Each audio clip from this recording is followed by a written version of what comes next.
କରିବାର ମାସକ ଭିତରେ ଫାଟିଗଲା ବଡ଼ଜରା କେନାଲ ରାସ୍ତା। ଦୁର୍ନୀତିର ଗନ୍ତାଘର ପାଲଟିଛି ସାପୁଆ ବଡ଼ଜରା କେନାଲ ରାସ୍ତା।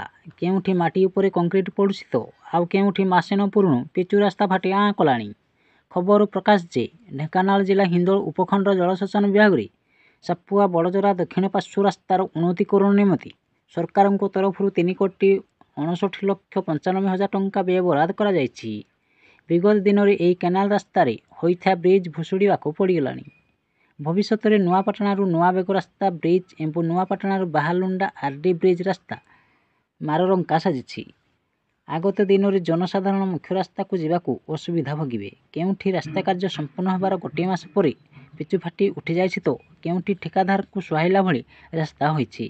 ବିଭାଗୀୟ ଯନ୍ତ୍ରୀ ଓ ଠିକାଦାରଙ୍କ ପାଇଁ କୋଟି କୋଟି ଟଙ୍କା ପାଣିରେ ପଡ଼ିଯିବ ବୋଲି ଜନସାଧାରଣ ଅଭିଯୋଗ କରିଛନ୍ତି।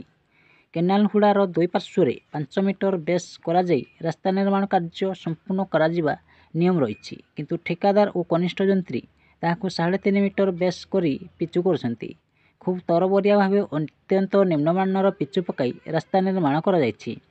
ଫଳରେ ରାସ୍ତା କାର୍ଯ୍ୟ ସମ୍ପୂର୍ଣ୍ଣ ହେବାର ଗୋଟିଏ ମାସ ମଧ୍ୟରେ ପିଚୁ ଫାଟି ଆଁ କଲାଣି।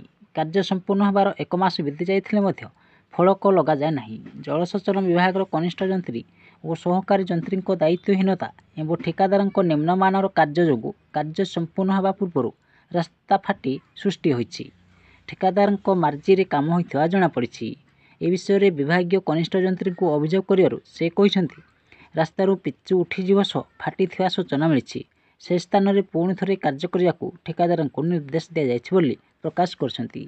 ଢେଙ୍କାନାଳ ଜିଲ୍ଲାପାଳ ଏହାର ତଦନ୍ତ କରି ପଦକ୍ଷେପ ନେବାକୁ ଅଞ୍ଚଳବାସୀ ଦାବି କରିଛନ୍ତି। ହିନ୍ଦୋଳରୁ ରଙ୍ଗାଧର ସାହୁଙ୍କ ରିପୋର୍ଟ, ନ୍ୟୁଜ୍ ଓଡ଼ିଶା ଟିଭି।